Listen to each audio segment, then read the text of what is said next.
নমস্কার বন্ধুরা, তোমরা সবাই কেমন আছো? আজকে নতুন একটা ব্লগ নিয়ে চলে আসলাম।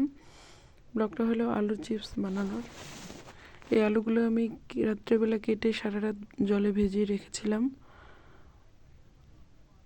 আমি 2 ধরনের চিপস কেটেছি।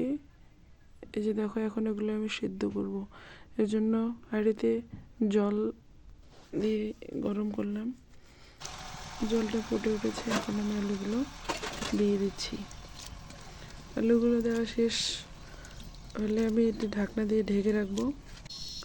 ঢেকে রেখে জাল দেব। যখন এভাবে ফুটে উঠবে তখন এটা আমি নামিয়ে নেব।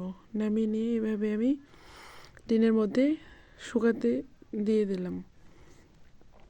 এই যে শুকানোর পরে দেখো আমার চিপসগুলো কত সুন্দর হয়েছে। এই যে দেখো, এখন আমি এই চিপসগুলো তোমাদেরকে একটু ভেজে দেখাই। এই জন্য প্রথমে কড়াইয়ে একটু তেল দিয়ে নিলাম। দেখো, ওয়াও, চিপসগুলো তেলে দেওয়ার সাথে সাথে কি সুন্দর করে ফুলে উঠতেছে। দেখো, আমি এই চিপসগুলোও ভেজে নিলাম। এরপরে আমি আরেক ধরনের চিপস বানিয়েছিলাম, এটাও ভেজে নিলাম। বাড়ির সবার জন্য ভেজে নিলাম। এই দেখো, আমার চিপস ভাজা শেষ। কত সুন্দর হয়েছে। এখন একটু দেখো, আমি খেয়ে দেখাই আমার চিপসগুলো কেমন হয়েছে। Tata, bye bye.